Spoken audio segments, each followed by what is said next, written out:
Joining me is the multi-talented singer, songwriter, speaker, producer, and advocate, Riley Inge. He is here today to talk about his professional music career and his latest projects. Welcome, Riley. Yay. Hi, Kristen. How you doing? We I still, am good. Riley, you're also known as the Empire of Soul.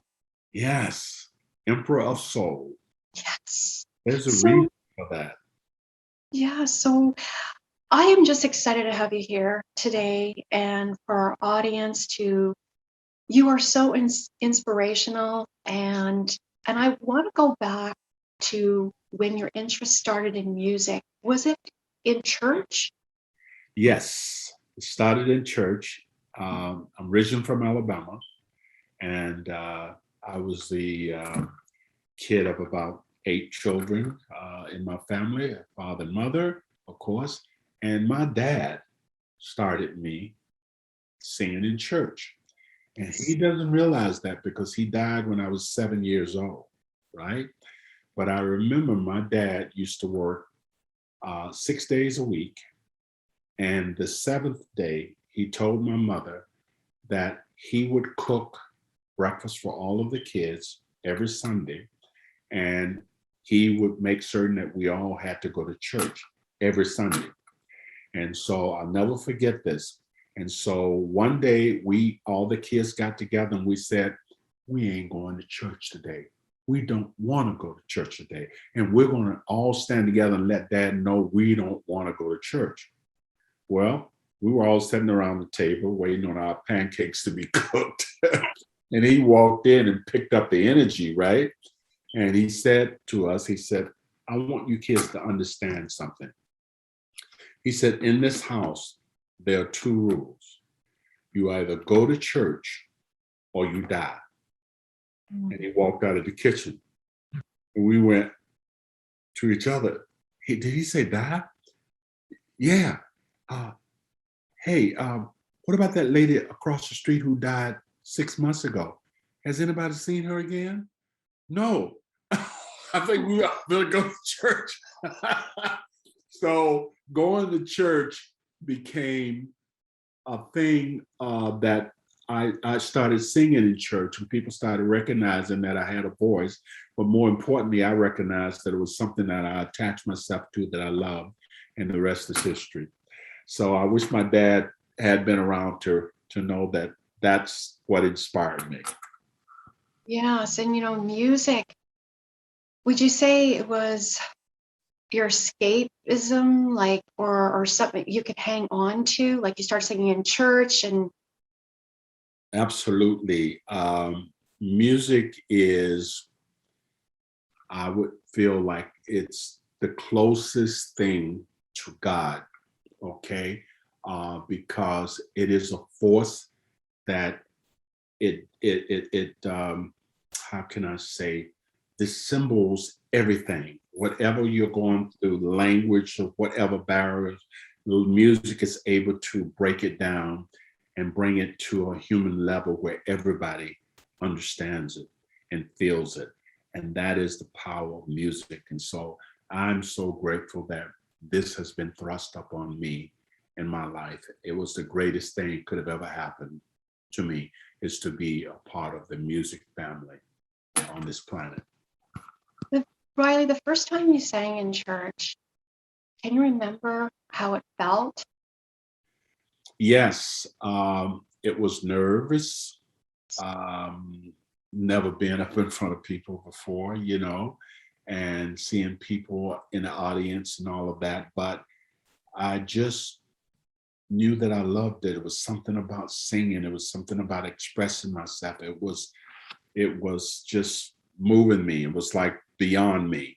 And I went with it. And I'm glad I did, because I also got a lot of discouragement from my friends who used to make fun of me. Oh, he's always trying to sing. He can't sing, and all of that. And they would laugh at me. And those same people that made fun of me and laughed at me during those early years stood in line to pay 200 and some dollars to come see me perform.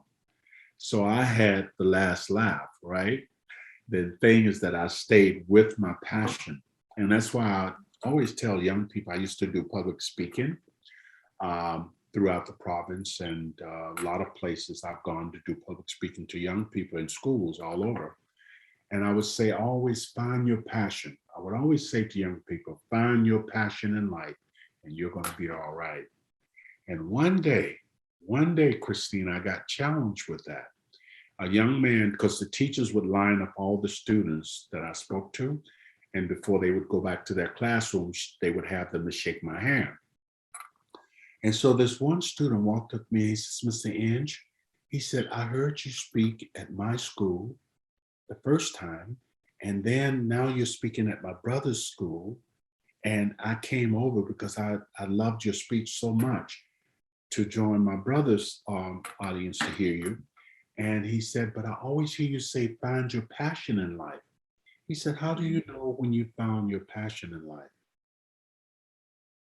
I thought about that. It's like, I've been saying this, but I've never had anyone to challenge me on how do you know? And I thought about it, and I said, young man, that's a great question. I said, I believe how you know that you found your passion in life is that thing that wakes you up in the morning. You can't wait to get there to be with it. I said, and when everybody else around you are there, it's like nobody's there but you. And when everybody's ready to leave and go home or go their separate ways to whatever they have to do, you want to stay a little bit longer. That's your passion. He said, oh. So that was my response to him. Yes. Yeah. Was there a pivotal moment in class or that someone, believed in you and said, oh, you should go for it? I mean, your father was your influencer, your role model, but was there anyone else, like a music teacher or? Absolutely. I had so many inspirations. We don't even have enough time on the screen to talk about them. In particularly, let me answer that. My music teacher's name was Mr. Thompson. And Mr. Thompson took a liking in me. Let me just set the stage here for you. When my father died, our lives fell apart. Okay. And so a stepfather came into our lives and he took us away from the town that we lived in to the country, okay, to bring us up. As a result of that, we were abused, I woke up in the morning, with rats eating off my hand and things of that nature. And we killed snakes in the house. And it was this kind of stuff. I had to be in the cotton field like at around 6 o'clock in the morning, from 6 to 6. He did not believe in education, my stepfather. So he believed that every dollar in the house counted. So he kept us out of school 4 days, sent us to school 1 day, like that. And so that was a traumatic experience. But when I went to school, there was a lot of embarrassment because I was very poor. We didn't have this, we didn't have that. We had to wear the same shoes, same pants. We had to put cardboard, a box into the bottom of my shoes to have a sole on it, because once you wore them out, you couldn't get another pair of shoes. They kids, right? And so now I'm getting to the story. So Mr. Thompson saw something in me that nobody else saw. And I was very, very sad with what I was going through, but nobody to talk to about it, right? And so one day I skipped class and I went into the music hall and I started banging on drums and I was playing the drums. And I was supposed to be in class. So Mr. Thompson walked in unbeknown to me. And I was like, oh, I know I'm in trouble. Oh my God, I'm so sorry. He said, no, boy. He said, no, keep doing that. He said, that sounds good.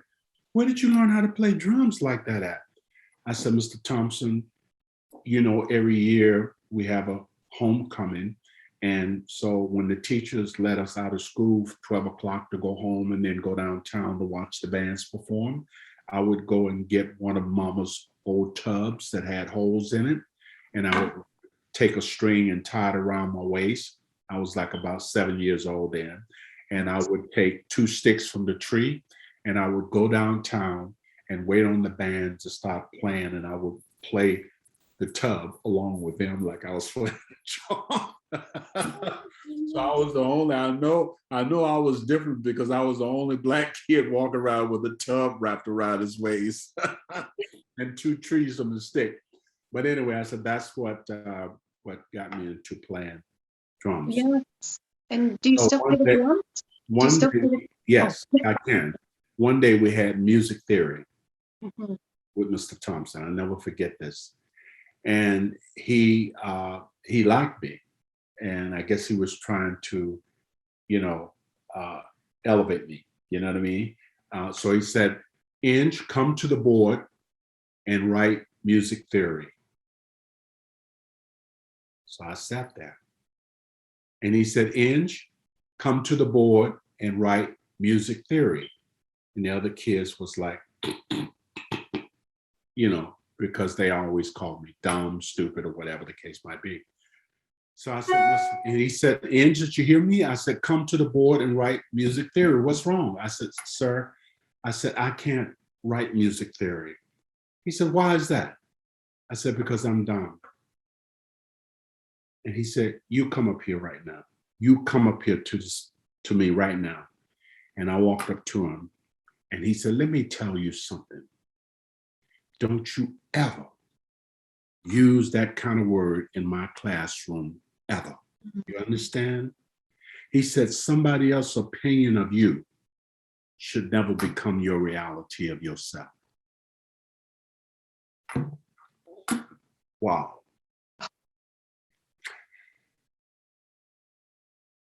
That was a changing event Yes. because I realized that I was somebody. And I realized that, what the kids saw, they saw someone who was, didn't have the luxury of having new clothes to wear or this and that, and had to bring my greasy bags for lunch because I couldn't afford a 10-cent lunch and stuff like that. They saw all of that. And so that's where they were coming from. But Mr. Thompson saw something bigger, and he set me on a different path by saying that to me. I never forget that. And even when I reflect back on that, it still brings emotions for me because those are people that have touched me. So many people have touched me along the way and inspired me, but Mr. Thompson, he really, really touched me. Yes. And I was asking when you were talking, and forgive me, but I was asking, so do you still play the drums? Do you I still? can play the drums, but I have a 9-piece band, and I've tried to show them certain beats that I wanted or whatever, and they always make it very clear that, okay, I hear you, but you keep singing and doing the mic because we're not going to let you play drums. So I have to accept that. They said, "This is where you belong," right? You can show us, but this is where you belong. Don't you get behind the drums. Oh, goodness. Well, Riley, did you take any singing lessons? Pardon me? Did you take any singing lessons? Yes, along the way, but a lot of my talents were natural. Mhm. I have natural abilities, God gifted abilities to sing, perform, and all of that. But of course, everything is progression, and life is a journey, as you know. And so I've learned things along the way. I've been exposed to things that maybe a lot of people have not been exposed to, and learning how to manage my craft and so forth. Um, I remember an experience when I went to New York. I used to go to New York um, at 16. When I became 16, I went to New York, up in a place called Catskill, New York. It was up north New York, at a place called Monticello. So I would go there from Alabama to wash dishes. Okay. Yeah. 35 of us from Alabama would go to wash dishes at the hotels because it was a summer resort area for Jewish people. And so I tell the story to that because what happened was there was a guy, his name was Mr. Howard. He was about 75 years old. And I got a job working in the pantry, cutting up fruits and everything. And so he said to me, he said, Inge, you're always singing, you know? I said, yes, sir. I said, I just love to sing. He said, okay. And so I was cutting up fruit, singing. And Oh, when wow. I would call you in the office, you were in trouble for the most part. So he called me in the office one day. And I went, oh my God, what have I done wrong? And he said, Inge, sit down. And I said, yes, sir. He said, what is it you want to do in life? I said, oh, Mr. Tom, I said, oh, Howard, Mr. Howard, I want to work in the pantry. He said, I said, I want to be like my homeboy who's been working here for a long time. He says, no, you don't. I said, sir, I don't want to be fired. I said, I need to. He said, no, no, no, I'm not. I didn't bring you here to fire you. He said, I brought you in here to ask you what is it you want to do. And he said, and you don't want to be like Perry, your homeboy, and you don't want to work in the pantry. I said, oh, yes, sir, I do. He said, no, you don't. He said, I believe what you want to do is sing because that's what you're always doing. He says, Perry doesn't have a career. This is all he's going to do, work in this hotel. He said, but you have a chance to do more. And I can see that in you. And then I kind of like got relaxed, because I thought he was just going to fire me. He says, now, if you're worried about me letting you go, you can work here for as long as you want to, but I'm just trying to help you. He said, now there's a gentleman that comes here every year and he performs at this hotel, a black fellow. He said, I don't know if he could help you or what he can help you do or whatever, but I'd love to introduce you to him. I said, yes, sir, I appreciate that. And so when the guy came in, he introduced me to him. The young man, he looked at me and he said, son, he says, I'm going to be here for 2 weeks performing in this hotel. And he said, I will take you under my belt. I'll invite you to some of the things that I'm doing in the showroom and so forth. And I want you to watch and learn. And then when I leave here, before I leave, I'm going to sit down with you. We'll go to a restaurant or something like that. And you tell me what you learned from me. I said, yes, sir, I appreciate that. And so that's what he did. And so at the last day when he got ready to leave, he sat down and he said, so what have you learned from me? I said, well, sir, I said, I've learned that you're a good singer and you're a good dancer, great dancer.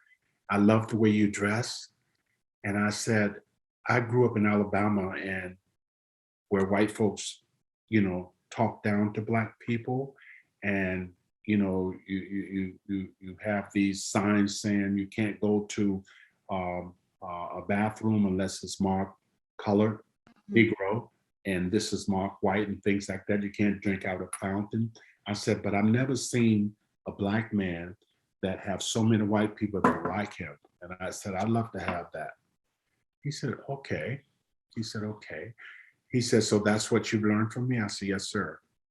He said, well, let me tell you something, son.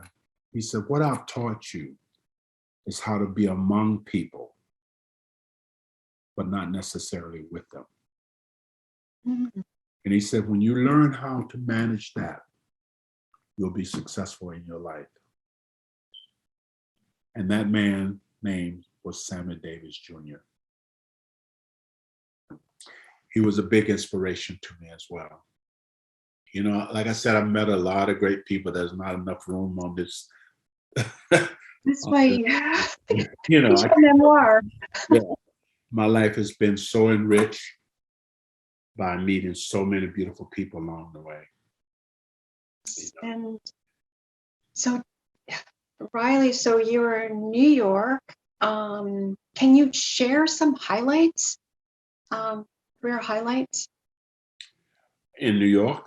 Yes, or after New York and after New York, and you Yeah. moved to Vancouver, and Well, yeah, I performed on many different levels.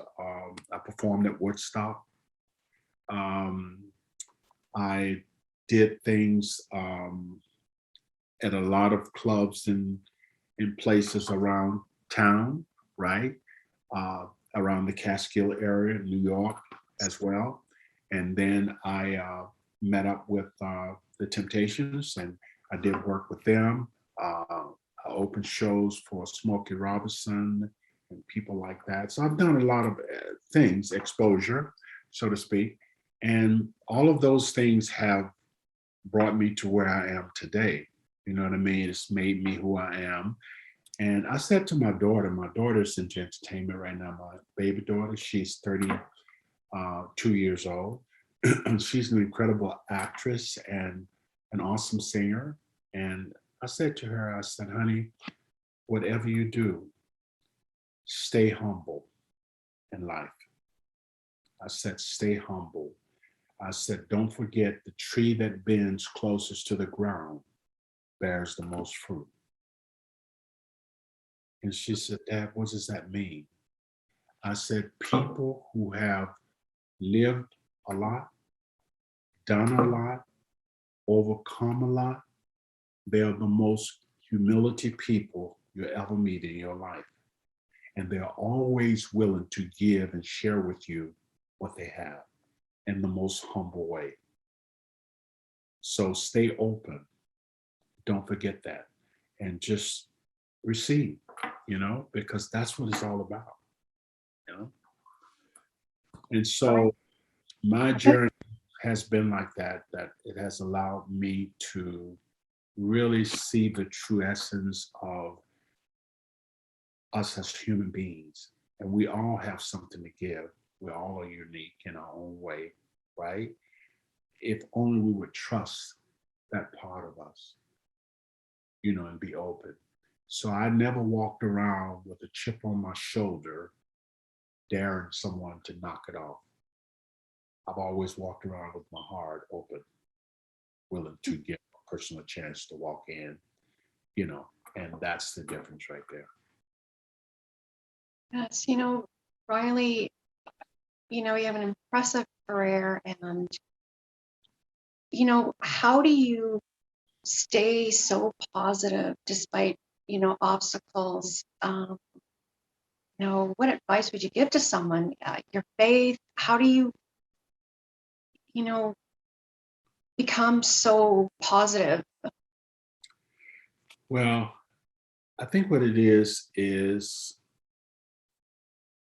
I realized that what you're looking at is temporary. That is my physical. But what you don't see is endless in eternity, and that is my spirit. So I've learned that the spirit man, okay, we must connect with, because that is what we take back. That's what came here, and that's what we take back with us, okay, when we leave here. And that never dies, all right? So I've learned not to put all of my stock in just physical, but to put most of my investment in who I am as an inner man, that spirit that lives within me, okay? That want the best for everybody, that wants to do the best that he can with the time that he has here, okay? And that is part of who I am. And I think that's what people get. So, yeah, I don't know if that answers your question. It does, because it's like, which leads me into your music. You have no regrets. That was 2021. I've listened to it, and I can listen to it over and over, and it's a video, and you can soar, I should say. But what's the inspiration behind the writing of these songs, like these two songs that were, I mentioned? That's a beautiful question, Christine. For the last little while, I was saying to my wife, I said, this is strange because I normally write love songs. I'm always like, come on, baby, let's do it. I want to be with you, whatever. And all of a sudden I'm writing something on coronavirus. Mm, Then George Floyd is killed.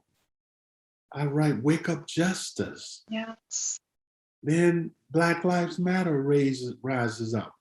I write things on Black Lives Matter. And then I write an inspirational song that I was given called You Can Soar, which is inspiring to people and so forth. And it talks about the times that we're living in, but don't worry about it. You can still soar better than before.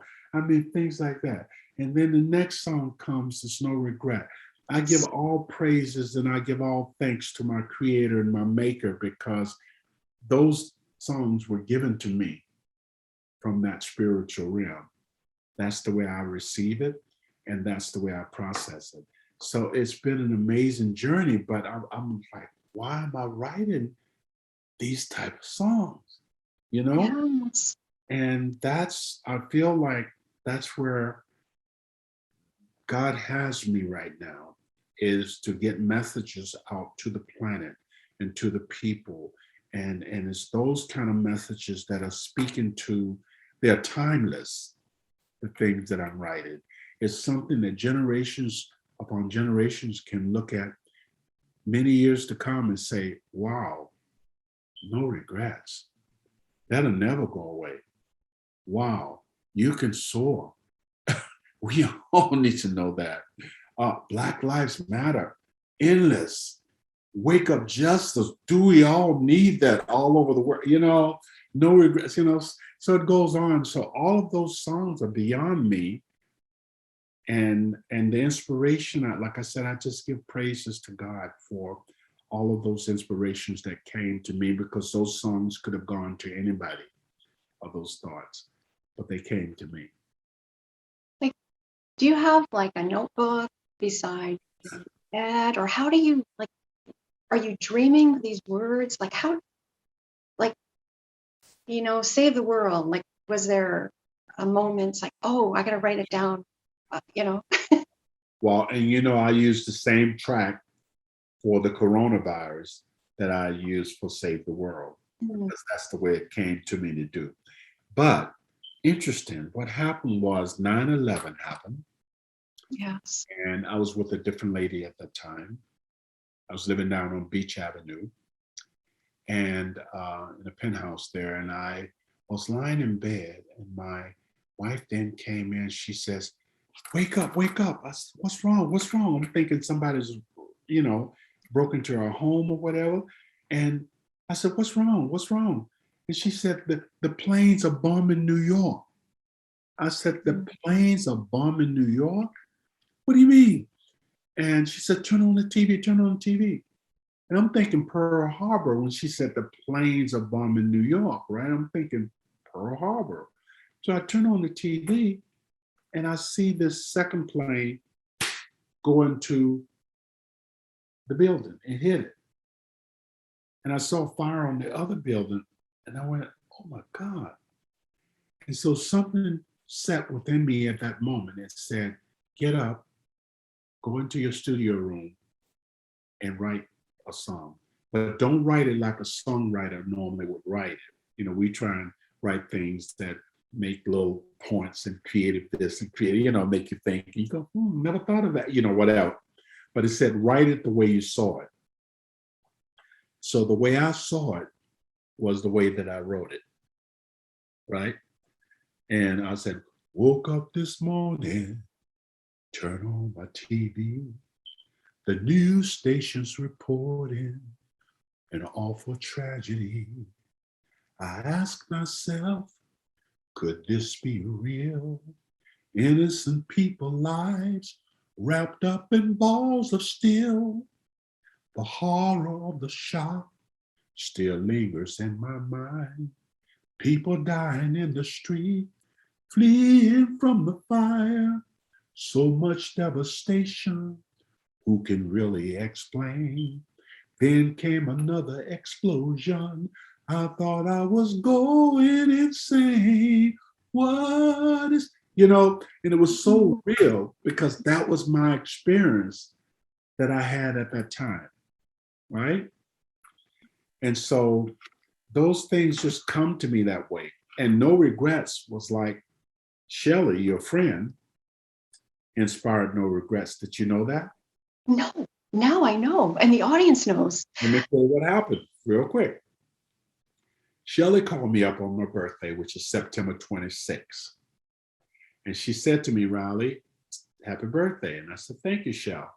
And she said, I've got something I want to bring to you if you don't mind. I said, okay. She said, I got a book that I bought. And I thought of you and I said, wow, you know, you're so inspirational and so forth and so on. I know you would appreciate this book. And she said, what inspired me about this book was the title of it, Who Will Cry When You Die? I said, say that again, Shelley. She said, the title of the book is Who Will Cry When You Die? Oh, Wow, that's heavy. You know, I said, never thought about that, right? And so she said, I'll bring it over to you tomorrow. I said, okay. So I went up to take a shower and the melody came to me. Who will cry when I die? So I changed it from who will cry when you die to who will cry when I die, right? And the melody came to me just like that. And I went, oh my God, I gotta write this. There's something about this title I gotta write, right? And so if I can do this very quickly for you, if you don't mind. no. I just wanted to see if you can hear it, but it's just this the way things come to me. And the Spirit said, you got to write this, okay? You got to write it. So this is a little bit of it. And let me know if you can hear it, okay? Yeah.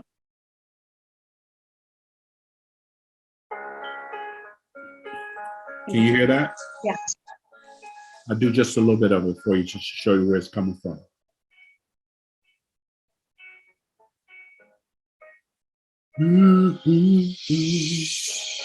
Something is bothering me. Can't seem to get no sleep. My mind is going out of control. Trying to figure it out. My resilience is down. I need clarity. See my reality. I look to the sky. I see angels flying by. And I wonder who will cry when I die. As I look to the sky, the tears fill my eyes. Oh, I wonder who will cry when I die.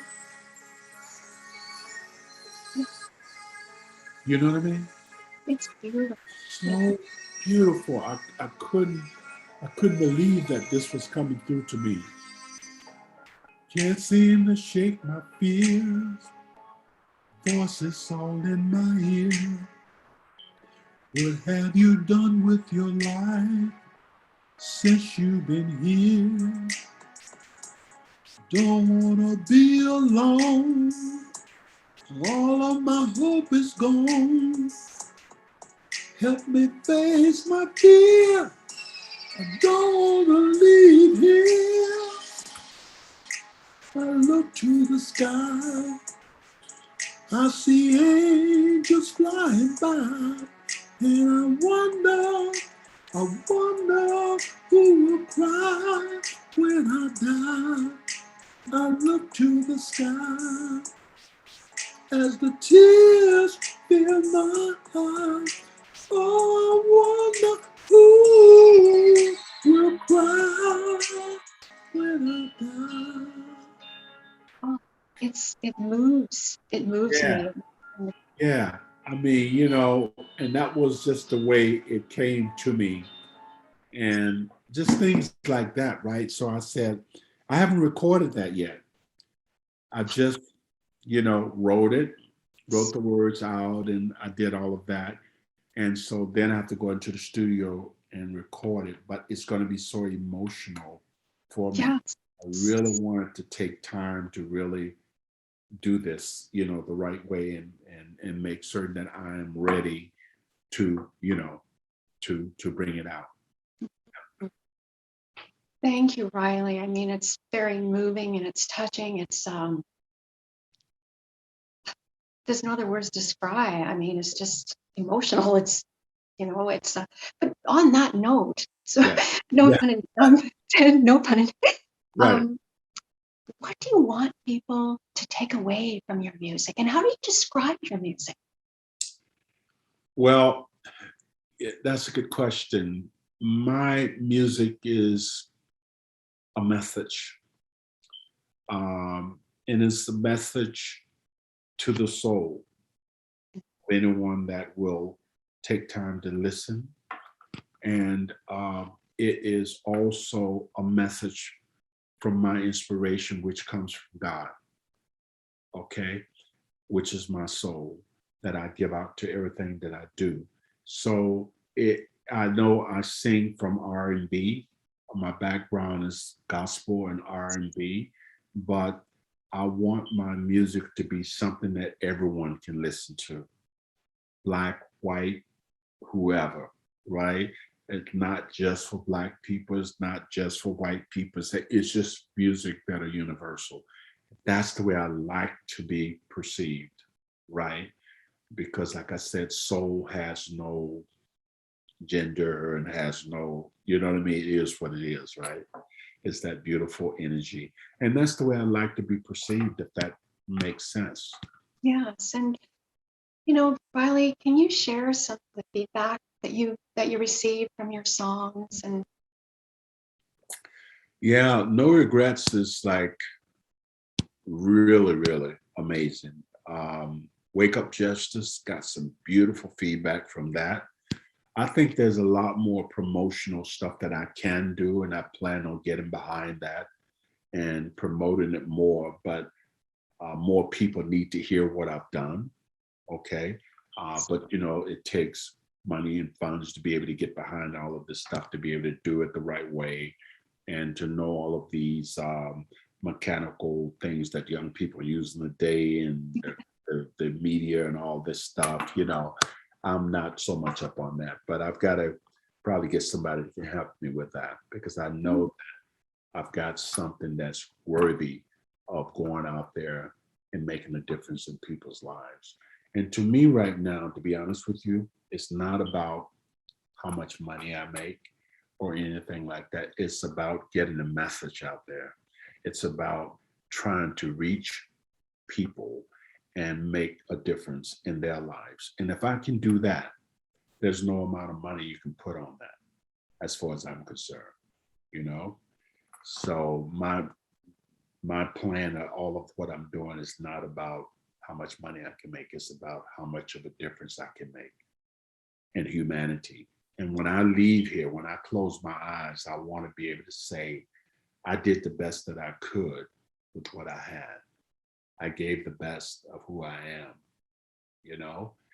And that's a beautiful thing. where can people go to listen I to your have no music? regrets. No, you don't. No, I mean I'd like to have you back on the show and talk more, but where can people listen to your music or watch your videos? And Thank you. They can go to Facebook, they can go to YouTube, they can go to Spotify, all of those places. My music is there, you know? And so, yeah, they can definitely do that. and Riley, is there anything else you'd like to add? Well, it's been a pleasure. It's been a great journey for me. And I, I just look back on my life and I say, thank God for the journey. Thank God for all of the wonderful people that I've met along the way. I hope that I have inspired people in my life. I'm sure I have. And I continue to do that because one of the things that I asked my maker um, at the time when I had gotten my neck broke and went through my whole series of recuperating and all that, I said, all I want from now on in my life is to be able to inspire every person that I meet every day, to be able to inspire them in some kind of way, to give them hope, okay? And be inspired too by others, right? So it's not just me inspiring you, it's also you inspiring me because we learn from each other, right? And every day of my life since I said that, that has happened. So I'm the most fulfilled guy that you'll ever meet in your life, you know? And I'm truly, truly saturated with happiness and joy every time I get a chance to impart who I am and receive who you are, you know?